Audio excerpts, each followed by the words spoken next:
రోజుకో మలుపు తిరుగుతోన్న తమిళ రాజకీయం ఇవాళ రాజకీయ సంక్షోభానికి ఇవాళ తెరపడబోతోందా? ఒకవైపు శశికళ ప్రచండ యుద్ధం మానేశారు, పరోక్ష యుద్ధానికి దిగిన నేపథ్యం. ఇటు ఢిల్లీకి వార్నింగ్లు ఇచ్చారు, ఇటు గవర్నర్ ని కూడా పరోక్షంగా ఆమె బలం నిరూపించుకునే అవకాశం ఇవ్వాలని దాదాపుగా డిమాండ్ చేసిన పరిస్థితి.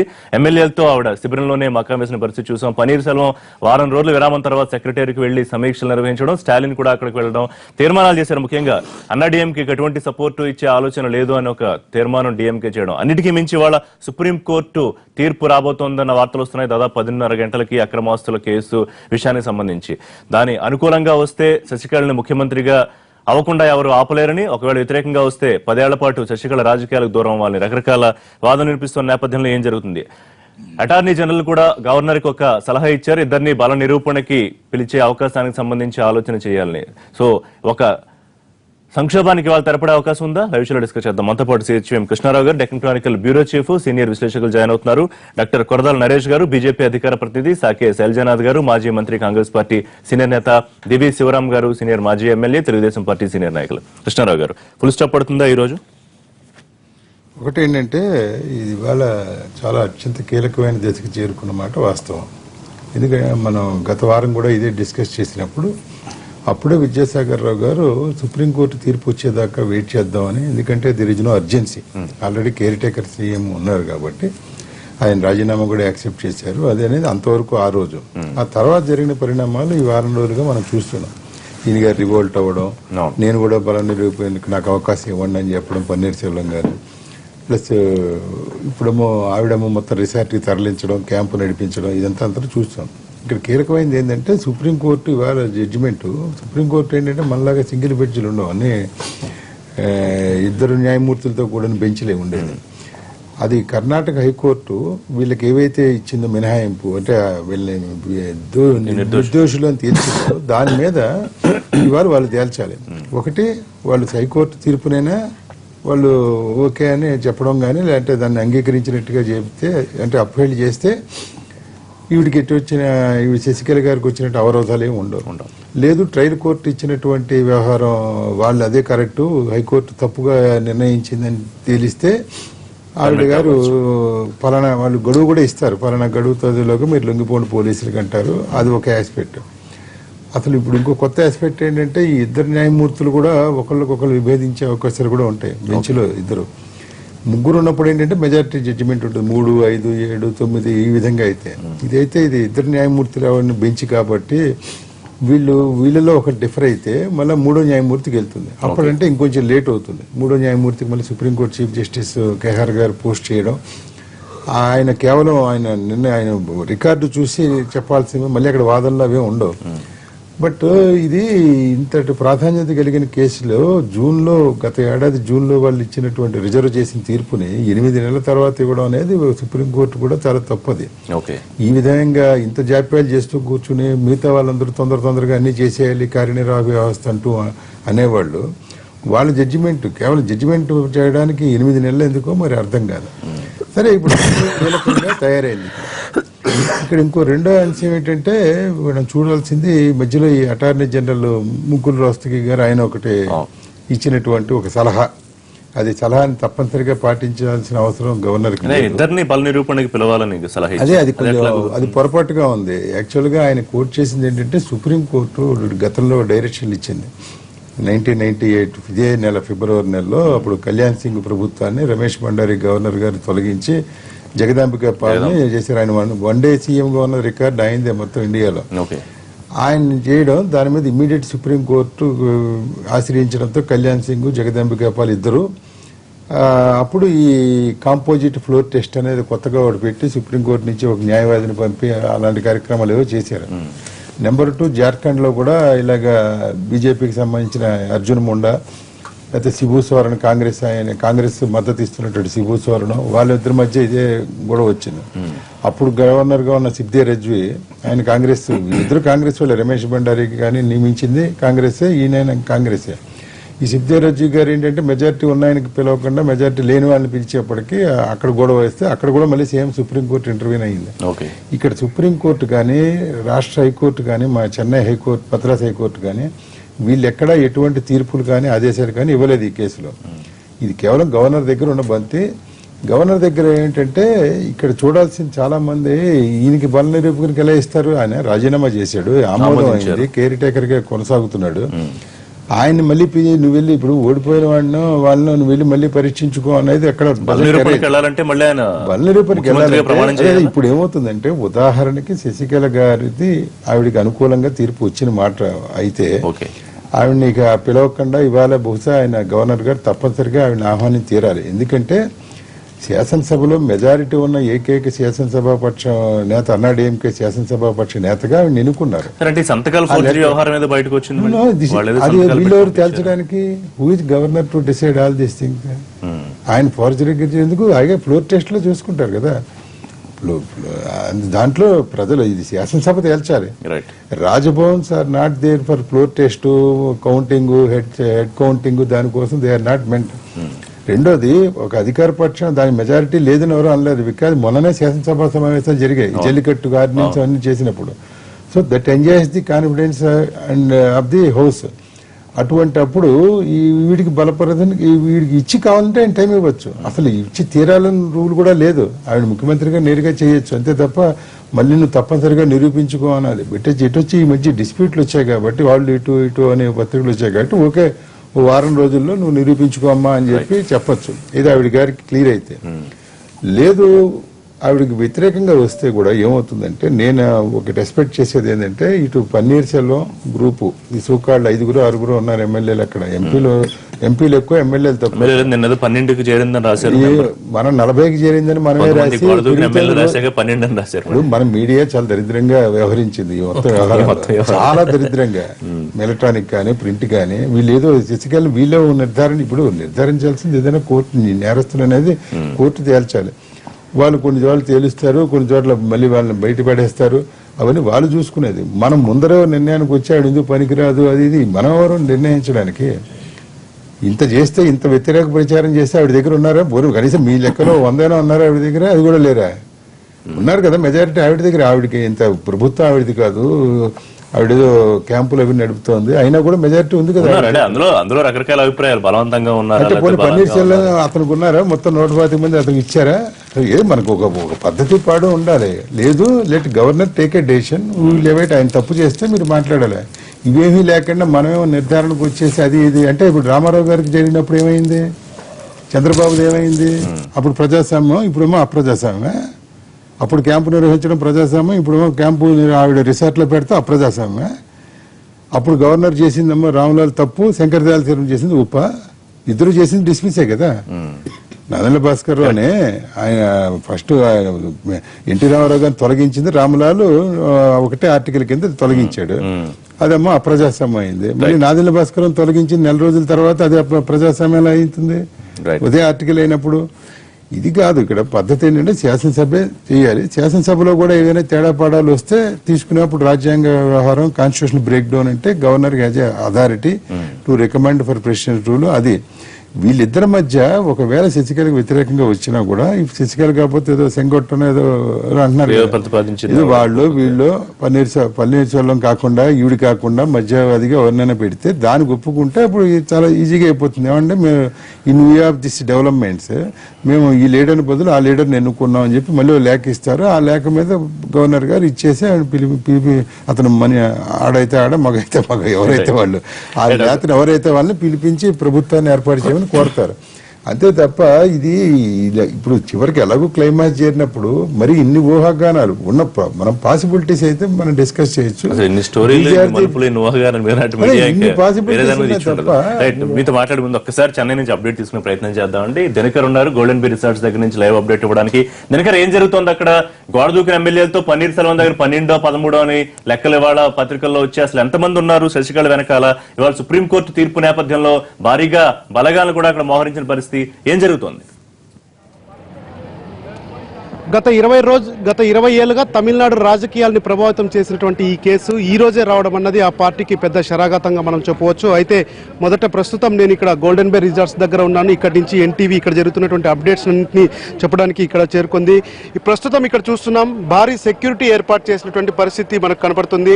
చాలా మంది పోలీసుల్లోని ఇక్కడ 2 కిలోమీటర్ల ముందే దాదాపు గోల్డెన్ బే రిసార్ట్స్ లోకి ఎవరిని కూడా ఎంటర్ కానికుండా చూస్తున్నారు. ఇప్పుడే కాసేపటి కిందట అన్నా డిఎంకే పార్టీకి సంబంధించినటువంటి రాజ్యసభ లోక్సభ ఎంపీలంతా కూడా ఎవరైతే శశికళ వర్గంలో ఉన్నారో వాళ్ళంతా కూడా లోపలికి వెళ్ళినటువంటి పరిస్థితి ఉంది. తంబిదురైని త్వరగా ఢిల్లీ నుంచి బయలుదేరి రమ్మని రాత్రి చెప్పడంతో ఆయన కూడా ఒక 5 నిమిషాల కిందట వెళ్ళినటువంటి పరిస్థితి కూడా ఉంది. అన్నాడీఎంకే పార్టీ శశికళ వర్గంలో నేతలంతా కూడా తమ దగ్గర 120కి పైగా ఎమ్మెల్యేలు ఉన్నారని కూడా ఇప్పుడు కూడా మనకు ఇంటర్వ్యూ ఇచ్చినటువంటి రాజ్యసభ ఎంపీ విజయ్ అల్లా కూడా ఆవిడ చెప్పడం జరిగింది. గవర్నర్ పిలిచిన వెంటనే మేము వెళ్ళడానికి అందరూ ఇక్కడ చేరుకుంటున్నాం, కోర్టు తీర్పు మాకు పాజిటివ్గా వస్తుందని చెప్పి కూడా శశికళ వర్గం భావిస్తుంది.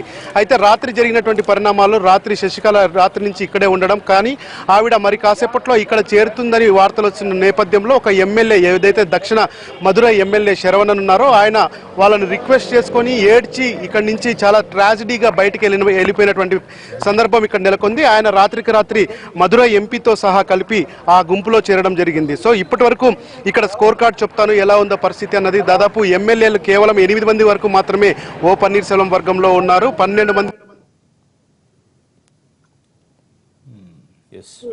రాజ్యసభ లోక్సభ ఎంపీలు మినహా మిగిలిన ఎంపీలంతా శశికళ వర్గంతోనే ఉన్నట్టుగా మనకున్నటువంటి సమాచారం. అయితే సాధ్యమైనంత త్వరగా ఈ యొక్క దీనికి ఎండ్ చెప్పాలని చెప్పి గవర్నర్ రిక్వెస్ట్ చేసిన నేపథ్యంలో ఈ రోజు కూడా మద్రాస్ హైకోర్టు ఎమ్మెల్యేల మిస్సింగ్ కేసుకు సంబంధించి కూడా తీర్పు వచ్చే అవకాశం ఉంది. ఒకవేళ సుప్రీంకోర్టు జయ అక్రమాస్తుల కేసు తీర్పులో అది ముందుగా వస్తే మాత్రం అది చాలా లీస్ట్ ఇష్యూ అవుతుందని చెప్పుకోవచ్చు. సో ఓవరాల్గా చూస్తే ఓ పన్నీర్సెల్వం వర్గం మాత్రం ఎదురు చూస్తుంది. కోర్టులో తీర్పు శశికళకు వ్యతిరేకంగా వస్తే అది వాళ్ళకి హ్యాపీ మూమెంట్గా భావిస్తుంది. అప్పుడు నాయకత్వ లోపం అనేది ఇక్కడ ఏర్పడుతుంది కాబట్టి దాన్ని ఎన్కాష్ చేసుకుంటూ ఎమ్మెల్యేలంతా ఇటువైపు వస్తారని చెప్పి ఓ పన్నీర్సెల్వం వర్గం భావిస్తుంది. మరోవైపు డిఎంకే మాత్రం వేచి చూసే ధోరణిలో ఉంది ఏం జరగబోతుందన్న దానికి సంబంధించి.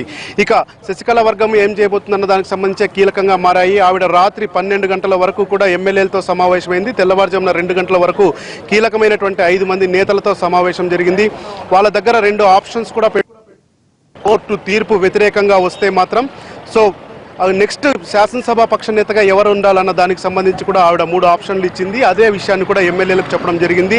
రేసులో మాత్రం సెంగొట్టయ్యన్ అని చెప్పి గత సీనియర్ లీడర్ ఉన్నారు. ఆయన ఎంజీఆర్ టైంలో పార్టీ ఫామ్ చేసినప్పటి నుంచి ఉన్నటువంటి వ్యక్తి. అలాగే ఎడప్పాడి పళనిస్వామి జయలలిత ఆసుపత్రిలో జాయిన్ అయినప్పటి నుంచి శశికళతో ప్రయాణం చేస్తున్నటువంటి నమ్మకస్తుడైనటువంటి మంత్రిగా ఉన్నారు. అలాగే తంబిదురై డిప్యూటీ లోక్సభ స్పీకర్.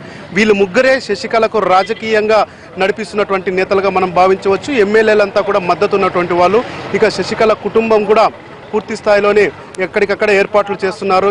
ఎలా జరిగితే ఏం చేయాలన్న దానికి సంబంధించి ప్రణాళికలు కూడా వేశారు. ఒకవేళ కోర్టు తీర్పు వ్యతిరేకంగా వస్తే మాత్రం ఎడప్పాడి పళనిస్వామి లేదా సెంగొట్టయ్యన్ వీళ్ళిద్దరిలో ఒకరిని శాసనసభ పక్ష నేతగా ఎన్నుకొని నేరుగా ఇక్కడి నుంచి గవర్నర్ దగ్గరికి వెళ్ళాలన్నది వీళ్ళ ప్లాను.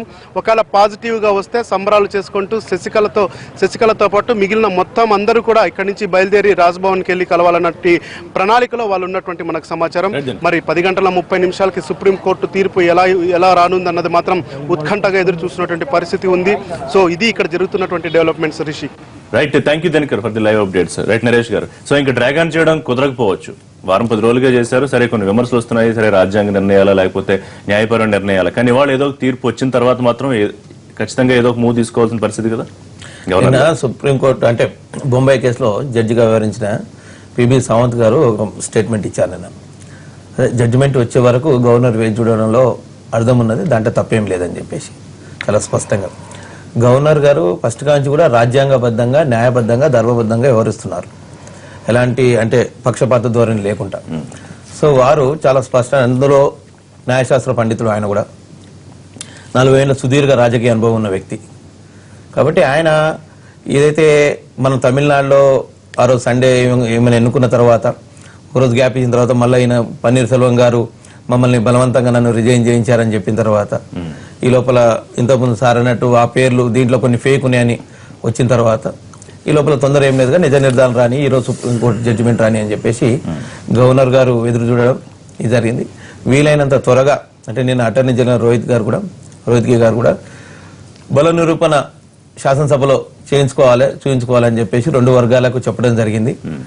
మరి దానికి సంబంధించి ఈరోజు జడ్జిమెంట్ అయిపోయిన 10:30 తర్వాత ఒక డేట్ ఇస్తారు గవర్నర్ అని అనుకుంటున్నాము.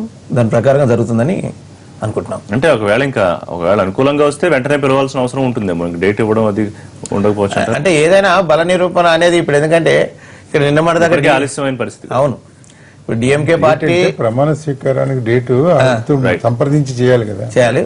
దట్టు డిఎంకే పార్టీ మాట దాకా సపోర్ట్ చేస్తా అని చెప్పింది. ఇప్పుడు తదాస్తంగా అన్నది మాకు ఏఐడిఎంకే శత్రు పార్టీ అన్నది ఎవరైనా స్టాలిన్ వర్గం కావచ్చు, శశికళ వర్గం కావచ్చు. సో ఒకసారి శాసనసభలో బల నిరూపణకు అవకాశం ఇస్తే క్లియర్ మెజార్టీ కూడా వస్తుంది, ప్రజల్లో ఉన్న సందిగ్ధ కూడా తెలిసిపోతుంది కదా. గవర్నర్ గారు ఒకరికి పక్షపాతంగా చేసిరు అనుకుంటా క్లియర్ గా సంపూర్తిగా వివరణ వస్తుందని మేము అనుకుంటున్నాం. శైలజానాథ్ గారు ఎట్లా చూస్తున్నారు కాంగ్రెస్ పార్టీ నుంచి? అసలుకి బహుశా దాన్ని అంత హైప్ క్రియేట్ చేయబడ్డ హైప్ని క్రియేట్ చేశారు కానీ అదే పెద్ద సింపుల్. దీంట్లో ఒకటి శాసనసభ పక్ష నాయకుడిని ముఖ్యమంత్రిగా చేయాలి, దాన్ని గవర్నర్ పిలవాలి. అది జనరల్గా ఉన్న ఒక రూల్, అది అంటే ఒక ఆచారం రాజ్యాంగబద్ధంగా. కాకపోతే ఇక్కడ ఏం జరిగిందంటే ఒక రాజీనామా చేసిన ఒక ముఖ్యమంత్రి తను బలవంతంగా రాజీనామా చేయించారని ఒక 1 day 2 days తర్వాత తను బయట రావడం నేను చూసినట్లు అదే కీలకమైన విషయం. ఒక ముఖ్యమంత్రి బలవంతంగా రాజీనామా చేయించారు, పట్టి చేయించారు అన్నప్పుడు దాని గురించి మనం ఒకసారి దృష్టి పెట్టాలి. దానికి తగ్గట్లుగానే అటుపక్క కూడా ఉన్న మూవ్స్ని చూసాం మనం. అంటే అతను తీసుకెళ్ళడం కనుక గవర్నర్ గారికి ఆ మాత్రం అంబిగ్యూటీ రావడం అనేది సహజం దాంట్లో గవర్నర్ గారికి. కాకపోతే దాన్ని ఏమంటారు, ఒక రా రూల్గా మాట్లాడితే శాసనసభాపక్ష నాయకుడిని పిలవాలి. ఇక్కడ కూడా పిలవమనే అనడం లేదు, బట్ లేట్ అవుతా ఉంది. కేసుల గురించి రాష్ట్రపతికి గవర్నర్ గారికి ఏదో అవసరమని అనుకోవడం లేదు. ఒక రోజు ఉంటే దానికి దీనికి లింక్ పెట్టాల్సిన అవసరం లేదు నేను అనుకుంటుంటా. ఎందుకంటే పిలుస్తాను, పిలవడం లేదు, లేకపోతే అతన్ని పన్నీర్ సెలవులో నువ్వు చూపించుకొని చెప్పచ్చు, లేకపోతే అతను ఎంక్వైరీకి ఆదేశించవచ్చు, ఏంది ఇది నిజమా అబద్ధమా చెప్పండి అని. కేసు వరకు వెయిట్ చేయడం అన్నది నాకెందుకు సమర్థం ఏం కనపడదు. ఒకవేళ బహుశా ఆయన ఏంటంటే ఎన్నిసార్లు ఎందుకు ఈ జాప్యం జరిగింది అనుకుంటున్నారు అంటే బహుశా గవర్నర్ గారు అనుకుంటారు ఎందుకో 1 వారం రోజులు తేలిపోద్ది కదా, మరి ఇంకోసారి ప్రమాణ స్వీకారాలు ఎందుకు అనవసర విషయాలన్నీ ఉన్నాయి అక్కడికి చూద్దామని అనుకుంటున్నారు. కానీ ఆమెతో చేయించి ఉండాల్సింది. ఒకవేళ కేసు ఆమెకు వ్యతిరేకంగా వస్తే ఖచ్చితంగా అది జరిగే పని జరుగుతుంది. దాన్ని మనం పెద్దగా ఆలోచించి మనం చేసే పని ఏం లేదు, చట్టం కోర్టులో పని చేస్తాయి. సో రెండో అంశం కూడా ఏంటంటే ఇక్కడ ఇంకో కీలకమైన అంశం మధ్యకాలంలో గమనించినప్పుడు సరే ఎంత ఎమ్మెల్యేల సంఖ్య అని ఎంతమంది ఎంత రాగా అట్లా మాట్లాడుకున్నా తమిళనాడు ప్రజానీకం శశికళకు వ్యతిరేకంగా ఉన్నారు. అదే మొత్తం కీలకమైన అంశంలో గవర్నర్ నిర్ణయం పట్ల వ్యతిరేకత రాకపోవడానికి, పన్నీర్ సెల్వం తిరుగుబాటుకు వ్యతిరేకత రాకపోవడానికి కూడా కారణం ఏంటంటే ప్రజలు శశికళ ముఖ్యమంత్రి కావడానికి వ్యతిరేకంగా ఉన్నారు. ఇంతకుముందు ఎక్కడ నుంచి చూసిన అక్కడికి ఓపెన్ బ్యాలెట్ పెడితే కూడా పన్నీర్ సెల్వంకి ఎక్కువ ఓట్లు వస్తా ఉన్నాయి దాన్ దిస్ గ్రూప్, కాబట్టి అతను ఏదో బెదిరించే తీసుకెళ్ళని ఇంకొక వార్త చూసి. సో అది కీలకంగా ఒకటేమో ఆయన చెప్పిన కంప్లైంట్ ఒకటి, రెండోది ప్రజలు ఒకటి. ఎవరెన్ని మాట్లాడినా అల్టిమేట్గా ప్రజలే కదా భారతదేశంలో ప్రభువులు. కాబట్టి నేనేమంటానంటే కనుక దీన్ని అంతగా వదిలేయడం చూద్దాం, ఇంకెంత ఒక 1 hour 2 hours లో తీర్పు అది కూడా తెలిసిపోతుంది. ఎమ్మెల్యే బతిమలాడి బయటికి వెళ్ళిండని రాత్రి ఏడుస్తూ వెళ్ళిండు బయటికి పోయిండి అని చెప్పి అక్కడికి వెళ్ళి బలవంతంగా ఉంచారు. చాలా మంది ఎమ్మెల్యేలు పన్నీర్ సెల్వం వెనకాల వస్తారని చెప్పి కూడా చెప్పాడని చెప్తున్నారు ఆ ఎమ్మెల్యే. శ్రీరామ్ గారు ఏం జరుగుతుంది అనుకుంటున్నారు? నా అభిప్రాయం ప్రకారం మళ్ళా మనం కాంగ్రెస్ పాలనలోకి వెళ్ళిపోతున్నాం. గతంలో రాష్ట్రపతి కానీ లేదా గవర్నర్ కానీ వాళ్ళ అధికారాన్ని దుర్వినియోగం చేసుకున్నట్టుగానే కనిపిస్తుంది. కానీ ఇప్పుడు రాజ్యాంగబద్ధమైన విషయం ఇది.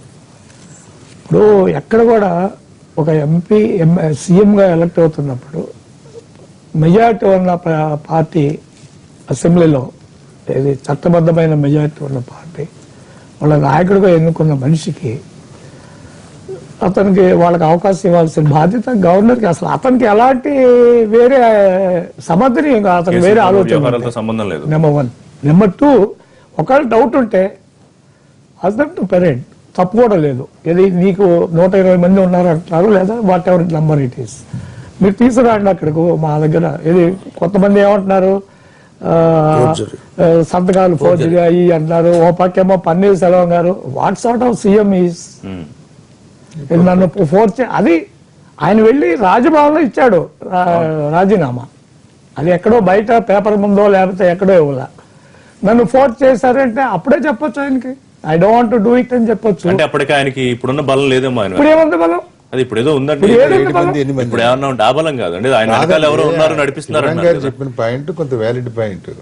ఇప్పుడు ఆయన చేత పెన్ను తీసుకుని బలవంతంగా పెట్టించారు అంటున్నారు. 2 గంటలు బలవంతం బయటికి వెళ్ళాడు కదా 2 రోజులు.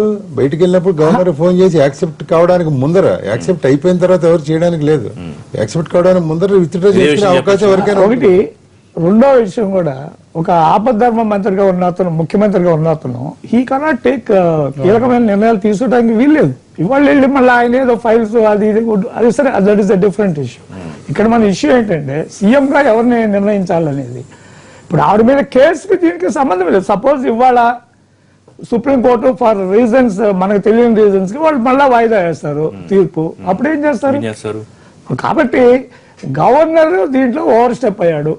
For is a very senior politician, కొంచెం బాగా చదువుకుని, బై హిమ్సెల్ఫ్ ఏ లాయర్, బాగా చదువుకున్న మనిషి. స్టిల్ నేను పర్సనల్గా నేను ఫీల్ అవుతుందంటే ఇది ఈ షుడ్ నాట్ బి కండోన్డ్. మీరు ఇవాళ పిలిచి ఆమెని ఇఫ్ షీ సేస్ నాకు 120 మందో 130 మందో ఉన్నారని చెప్పినప్పుడు హీ హాస్ గాట్ ఆప్షన్, తీసుకొచ్చి తీసుకురమ్మని ఒకటి అడగొచ్చు. రెండోది చేయించి నువ్వు రేపో ఎల్లుండో 2 రోజుల లోపల, ఎన్ని రోజుల లోపల నువ్వు శాసనసభలో బల నిరూపణ చేయమని అడగొచ్చు. ఈ 2 విషయాలు. దెన్ ఆయన వాళ్ళు ప్రజలు అనుకూలంగా ఉన్నారు, లేకపోతే MP are not the people for selecting a CM, that is the MLAs prerogative. ఇందాక వారు అన్నట్టు మేము ఎన్టీ రామారావు గారు ఆ టైంలో చంద్రబాబు నాయుడు గారిని మేము పార్టీ లీడర్గా ఎన్నుకున్నప్పుడు మేము ఉన్నాము. That is a different scenario అనుకోండి. 160 మంది ఎమ్మెల్యేలము పార్టీలో ఉన్న వాళ్ళము మేమందరం కలిసి చంద్రబాబు నాయుడు గారిని ఎన్నుకున్నాము, because we feel is the correct person అని ఆనాడు. So and is governor is bound to invite him, తప్పనిసరిగా పిలవాలా. వీళ్ళందరూ ఈ కాంగ్రెస్ వాళ్ళు, వైఎస్ఆర్ వాళ్ళు ఏదేదో మాట్లాడుతుంటారు, అది ఇది అంటారు. కానీ నేనేది ఒకటి, it is the prerogative right of the elected MLAs. Continue చేద్దాం. చిన్న బ్రేక్ తీసుకుందాం. బ్రేక్ తర్వాత ఇదే చర్చ కొనసాగిద్దాం. లైవ్ షోలో షార్ట్ బ్రేక్.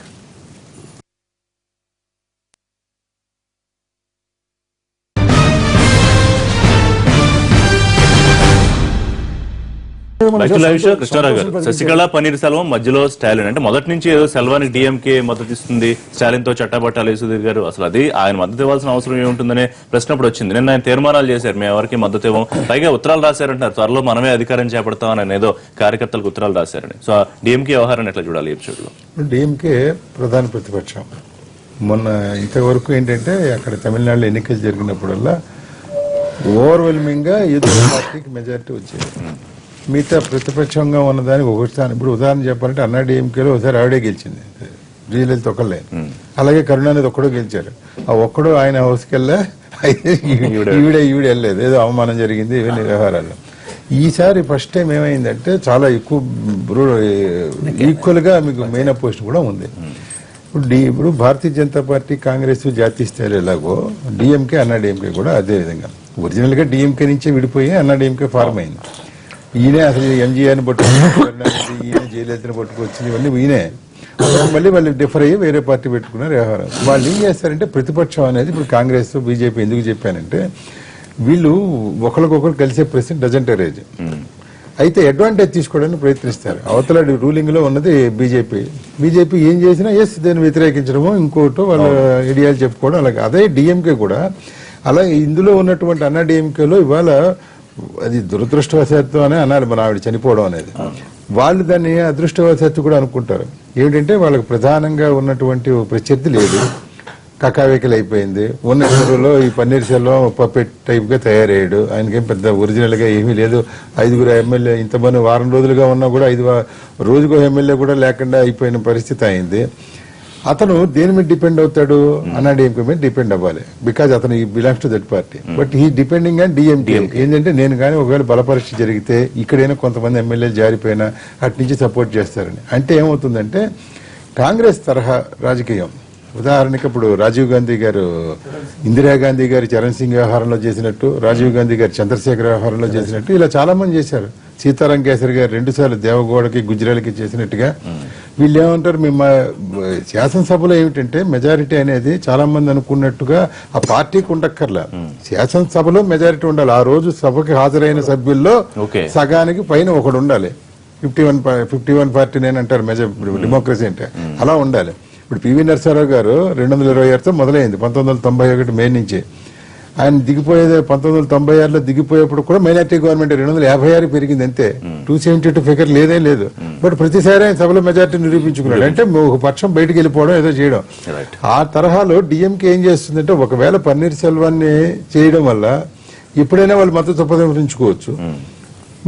వాళ్ళు ఆ రోజు అనుకూలంగా వేసి, రెండోది ఇతను ఒక పర్ఫెక్ట్ వ్యవహారం ఇతని వల్ల ఏం చేత కాదనుకుంటే మీకు రాజ్యాంగ పరంగానూ రాష్ట్రంలో కొన్ని సమస్యలు అవి రావడం మూలంగా ఏమవుతుందంటే మళ్ళీ కొత్తగా ఎన్నికలు జరిగేదానికి దారి తీయచ్చు. అప్పుడు వాళ్ళ దృష్టిని వాళ్ళు పరీక్షించుకోవచ్చు. మీరు ఒకే ఒక్క మాట చెప్పండి నిన్న, ఇవన్నీ ఈ తీర్మానాలు 11 తీర్మానాలు చేయడం డిఎంకే మీటింగ్ లో కాకుండా చిట్ట చివరని చెప్పండి బల పరీక్షలో డిఎంకే ఏం చేయాలి, ఓటు ఎవరికి వేయాలి, అసలు ఓటు వేయాలా లేదా, ఇవన్నీ మేము అప్పుడు నిర్ణయిస్తా ఉన్నారు.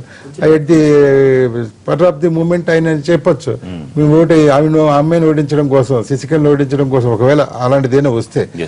సో ఇతను ఏంటంటే పన్నీర్ సెల్వం కొనసాగడమే వీళ్ళకి కావాలి, అతను బలహీనమైన ముఖ్యమంత్రి ఉండడమే కావాలి. అదేదో క్షణంలో పడిపోతే మళ్ళీ వీళ్ళు అడ్వాంటేజ్ తీసుకోవడానికి చేస్తారు. సో డిఎంకే చేసిన దాంట్లో తప్పు పడడానికి ఏం లేదు, ప్రతిపక్షాలు అలాగే చేస్తాయి. లేదా ఊరికి 5 ఏళ్ళు ఎవరో ఉండండి కూర్చుంటామని ఉంటారు కదా. రైట్. సో ఈ మొత్తం వ్యవహారంలో అంటే ఈయన బలం వెనకాల నడిపిస్తోంది బీజేపీ అని ఎంత కాదని వాళ్ళు చెప్తున్నా, బీజేపీ అనే ఒక భావన రావడానికి కారణం ఏంటి? ఒకటి ఇనీషియల్ గా చెప్పాను కదా, వారం క్రితం ఉన్న పరిస్థితికి ఇప్పటికీ తేడా ఉంది. అప్పుడు ఏంటంటే ఆ ఫాతిమా బేబీ కేసులో జయలలిత ఇష్యూలో ఇదే విధంగా అయింది కాబట్టి సుప్రీంకోర్టు తీర్పు ఇచ్చింది కదా, గవర్నర్ గారు అలా చేసి ఉండాల్సింది కాదు అని. వెంటనే గవర్నర్ రాజీనామా చేసింది ఆవిడ ఈ జయలలితను చేరింగ్ 2001లో చేసినప్పుడు. సో అందుకు దృష్టిలో పెట్టుకుని ఆయన వెయిట్ చేశాడు. బట్ రీజనబుల్ గా చేశాడు, బాగానే ఉంది అనుకుంటున్నాం. బట్ ఈ వారం రోజులుగా జరిగింది తాస్తారాలు గీస్తారాలు వ్యవహారం కానీ, ఈ ఎమ్మెల్యేలు చేరికలు ఆయన మాట్లాడకపోవడం, అంటే ఇవన్నీ చూస్తే ఏంటంటే జనరల్ గా సుబ్రహ్మణ్య స్వామి గారే చెప్పారు ఏదో కేంద్ర మంత్రి దగ్గరుండి చేస్తున్నాడు అని. బట్ భారతీయ జనతా పార్టీలోనే 2 మాటలు అనిపిస్తున్నాయి. పన్నీర్ సెల్వం వెనకాల బీజేపీ ఉందని అంటున్నారు, శశికళ వెనకాల బీజేపీ ఉంది అంటున్నారు. ఇది అదే ఇద్దరు వెనకాల ఎలా ఉంటుంది ఏదైనా చూస్తే. సో నేను అనుకోవడం ఏంటంటే ఇది లేట్ అవడంతో రకరకాల ఊహాగానాలు వస్తున్నాయి. ఇప్పుడు నరేష్ గారు అంటే ఇంట్రెస్ట్ లేదు రాజకీయంగా, అక్కడ మాకు ఏం సీట్లు ఉన్నాయంటారు, కానీ మరి అనుమానపు చూపులు 100% మాకు ఫేవర్ అక్కడ ఏంటంటే ఏఐడిఎంకేనే. ఇప్పుడు డిఎంకే కాంగ్రెస్ అలయన్స్, అక్కడ అలయన్స్ లో వీళ్ళకి 8 స్థానాలు, వాళ్ళకు 88 స్థానాలు రావడం జరిగింది. ఇక రేపు రాబోయే రాష్ట్రపతి ఎలక్షన్ లో కానీ ఇంకా దేనికైనా రాజ్యసభలో ఏ బిల్లుకైనా ఏమో కానీ మేము అందుకే 9వ గారిని డిప్యూటీ స్పీకర్ గా పెట్టడం జరిగింది. సో మేము 100% ఏఐడిఎంకే కలిసి ఉండాలి, ఆ పార్టీ 5 ఏళ్లు పరిపాలించి మనస్ఫూర్తిగా కోరుకుంటాం దీన్ని. సో ఇంతకుముందు మీరు అన్నట్టు గవర్నర్ గారు అనేది రాజకీయాలకు అతీతంగా వ్యవహరిస్తున్నారు. అక్కడ ఇంతకుముందు పెద్దలు మాట్లాడుతూ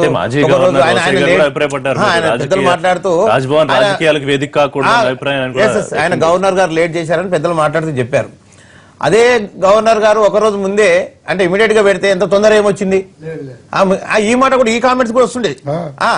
కాబట్టి బీజేపీ అపాయింట్ చేసిన గవర్నర్ గారు కాంగ్రెస్ ఎమ్మటే అవకాశం ఇచ్చేసింది, ఇంత తొందరగా ఏమొచ్చింది. ఎందుకంటే 2 రోజుల తర్వాత సెల్వం గారు ఇట్లా స్టోరీ చెప్పిన తర్వాత మరి ఇటు ఆగాల్సి ఉండే, గవర్నర్ తొందర ఏమొచ్చింది, ఒక దిక్కు కోర్టులో జడ్జిమెంట్ వస్తుంది కదా అని చెప్పి రకరకాల కామెంట్స్ ఎటు తీసుకున్నా ఇటు ప్రతిపక్షాలు మాట్లాడేదానికి వాళ్ళు ఎటు ఇంతకుముందు సార్ చెప్పినట్టు ఇటైతే అటు మాట్లాడతారు, అటైతే ఇటు మాట్లాడతారు.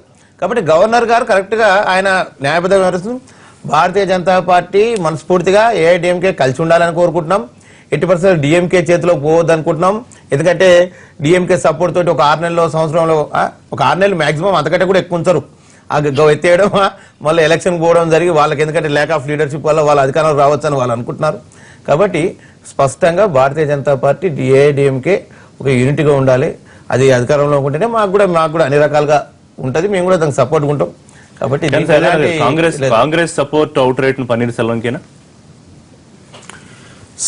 ఇప్పుడు ఈ నిమిషానికైతే పూర్తి స్థాయిలో మా దగ్గర నిర్ణయం ఉన్నట్లు నాకు కనపడలేదు ఆఖరికి. తటస్థంగా ఉన్నారు ఫస్ట్ కానీ కూడా. లేదు ఓకే, చూస్తా ఉన్నారు. బట్ కాంగ్రెస్ పార్టీకి ఓవరాల్ గా నాకు కనిపించే అభిప్రాయం ఏంటంటే శాసనసభ పక్షం ఎన్నుకున్న వాళ్ళని ముఖ్యమంత్రి చేయాలి అన్నది కాంగ్రెస్ పార్టీకి ఓవరాల్ గా అది కనిపించింది. ఆ తర్వాత లోకల్ గా ఉన్న ఎమ్మెల్యేల దగ్గర మళ్ళీ సేమ్ సిచ్యువేషన్. మన తమిళనాడులో ఏదైతుంది మాకు కరెక్ట్ కాదనే వాళ్ళు ఇట్లా. సో కాంగ్రెస్ పార్టీకి మేము న్యూట్రల్ గానే దాన్ని చూస్తాం. ఎందుకంటే మాది 8 మంది సభ్యులు, మా ప్రభుత్వం ఫామ్ ఏదంటాడు ఏం లేదు. ఒకవేళ మేము కీలకంగా మారిన రోజున పార్టీ ఆలోచిస్తుంది. కానీ ఇక్కడ నేను చెప్పదలుచుకుంది ఏంటంటే దీనికి గవర్నర్ గారికి ఇంకా ఛాయిస్ పెట్టుకోవాల్సిన అవసరం లేదు. ఇప్పటికే ఎక్కువ ఛాయిస్ పెట్టుకున్నారు. ఓకే, వారు పిలవాలి. ఒకవేళ ఆమె కేసులో దోషిగా వస్తే చట్టం తదనుగుణంగా దాని పర్యవసానాలు చేసుకుపోద్ది. ఉంటాయి. Yes. కాబట్టి దీన్ని ఇంకా రాగాల్సిన అవసరం లేదు. బట్ గవర్నర్ గారు కూడా ఒక మనిషి, ఆ తర్వాత రాజకీయ పార్టీ సంబంధించిన వాడు కాబట్టి ఆ మాత్రం లాగడాలు పెట్టాలు ఉంటాయి. ఉండవని అనుకుంటే పొరపాటు. Central influence. కాంగ్రెస్ పార్టీ కానీ లేదా భారతీయ జనతా పార్టీ కానీ లేక ఏ పార్టీ అయినా సరే వాళ్ళు రాజకీయాలు చేస్తారు. సో మీరు ఒప్పుకుంటారు గతంలో చేసినప్పుడు బీజేపీ కూడా చేస్తుంది అనేది కదా అట్లా point. మీరు అంత లాగా తీసట్లేదు. గతంలో ఏం చేసినప్పుడు ఈ రోజున చెప్పిన ఉద్దేశం నాకు అట్లా అర్థమైంది. ఇప్పటి ప్రకారం కాంగ్రెస్ లేదు కానీ నేను చెప్పేదంటే ఉదాహరణకి మీరు బీజేపీ గురించి మాట్లాడారు, మీరు ఏం నడిపిస్తున్నారా అని. ఏం చేస్తుంది రాజకీయంగా బీజేపీ అనే పార్టీ కానీ కాంగ్రెస్ పార్టీ ఏం చేస్తుంది That is what, అదే మీరు అన్నదే నేను అన్నాను, మీరు అన్న point. అదిగా సమస్య ఇక్కడ. సో ఇక్కడ పొలిటికల్ పార్టీలుగా తమ పని తమ చేస్తా ఉంటాయి, ఇంక్లూడింగ్ డిఎంకే. శివరామ్ గారు. కాకపోతే ఇప్పుడు మీరు మీడియా ఉన్నారు, మీరు 2-3 వార్తల్ని మీరు ఒకేసారి 2 వార్తల్ని చూపిస్తా ఉంటారు. శివరామ్ గారు. అంత కోపం అయితే శివరామ్ అప్పుడే గారు. మా ఇప్పుడు గురించి మీరు ఎమ్మెల్యే కాదండి. రైట్, that మా is okay. మీరు గురించి చెప్పే పాయింట్ నాకు అర్థమైంది. కాదు, మా గురించి ఇప్పుడు మాట్లాడేటప్పుడు మీ గురించి రైట్, మాట్లాడుకోవాలి కదా. ఎమ్మెల్యే ఇందాక కృష్ణారావు గారు చెప్పారు ఓవరాల్ గా అందరికీ కలిపి మీవాడండి. ఈ ఇష్యూలు ఎట్లా అతను ఉంది మీవాడండి. ఇక్కడ మాకేం పర్సనల్ గా సంబంధం? మాట్లాడలేదు కదా, మొత్తం మీడియా ఏ రోల్ అనేది ఆయన చెప్పారు. సో నేను శివరామ్ గారు, ఏమంటానంటే- ఎమ్మెల్యేలు అనేది కీలకం కాబట్టి రేపు బల నిరూపణకి వాళ్ళు ముఖ్యం కాబట్టి ప్రజల ఇన్ఫ్లుయెన్స్ ఇప్పుడు ఇందాక శైలజనాథ్ చెప్పినట్టు మొత్తం రాష్ట్రం అంతా పన్నీర్ సెల్వానికి అనుకూలంగా ఉన్నట్టు లేకపోతే నెటిజన్లు శశికళకి వ్యతిరేకంగా ఉన్నట్టు తీసుకుంటే ఆ ఇన్ఫ్లుయెన్స్ ఎమ్మెల్యేల మీద ఉంటుందా, ఉండే అవకాశం ఉంటుందా? ఇప్పుడు ఒక మాట అండి, ఇక్కడ ఇష్యూ ఇస్ డిఫరెంట్ టోటల్లీ.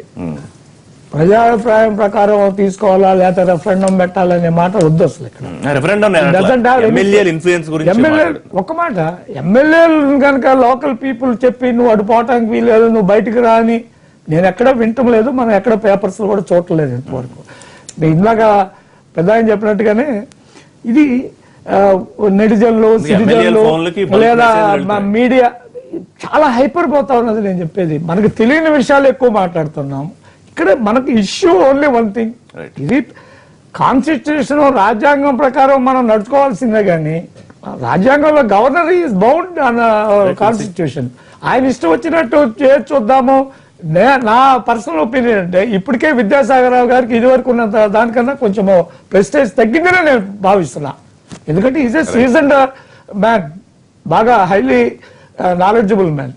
అటువంటి వాడు ఇదేంటి ఇప్పుడు ఎప్పుడో కాంగ్రెస్ వాళ్ళు ఆ రోజులో చేసినట్టుగా బీజేపీ ఫాలో కావాల్సిన అవసరం ఎన్నో బ్రేక్ శివరాం గారు కాంగ్రెస్ పార్టీ గురించి మాట్లాడితే ఇది ఇంకా ఆവശ്యం లేదన్నా. నేను చాలా డెమోక్రాట్. ఇదివరకు ఉన్న మీరు చాలా సాంప్రదాయాలు, డెమోక్రాట్లు. ఇదివరకు ఉన్న వాళ్ళు చేసిన దాన్నే మేము చేస్తామంటే చూద్దాం మరి ఇవాళ కోర్టు తీర్పు వెలువడుతుందా? ఒక్క మాట అండి, ఒక్క మాట, కోర్టు తీర్పు దీనికి ఎలాంటి సంబంధం లేదండి. సంబంధం లేదని మనం అనుకుంటున్నాం కానీ దానికి లింక్ పెట్టారు కదా, మొత్తం వ్యవహారం అంతా దాని చుట్టూ తిరుగుతున్నప్పుడు ఎందుకు? కాంగ్రెస్ పార్టీ లేదని ఎలా పార్టీ అంటాము? ఎక్కడ అవును, అప్పుడు వాళ్ళు ఓకే. డ్రాఫ్ట్ ఒక్క కారణం మాట, దానికి లింక్ తమ్ముడు, పెట్టినప్పుడు. తమ్ముడు, నేను అడిగేది ఒక మాట. ఓకే, ఆమె శశికళ ఏదో దోషని ఏదో నిర్ణయిస్తుందా అనుకుందాము. అప్పుడేంటి, what is he can't call Panneer Selvam. ఏం చేస్తారు చూద్దాం. Only 5 MLAs. తెలిసి కొద్ది గంటలు తెలిసిపోతుంది కదా. Thank you very much Shivaram garu, thank you Sailajanath గారు, థ్యాంక్ యూ నరేష్ గారు, థ్యాంక్ యూ కృష్ణారావు గారు. ఇది వాళ్ళ లైవ్ షో. రేపటి లైవ్ షోలో తిరిగి కలుద్దాం.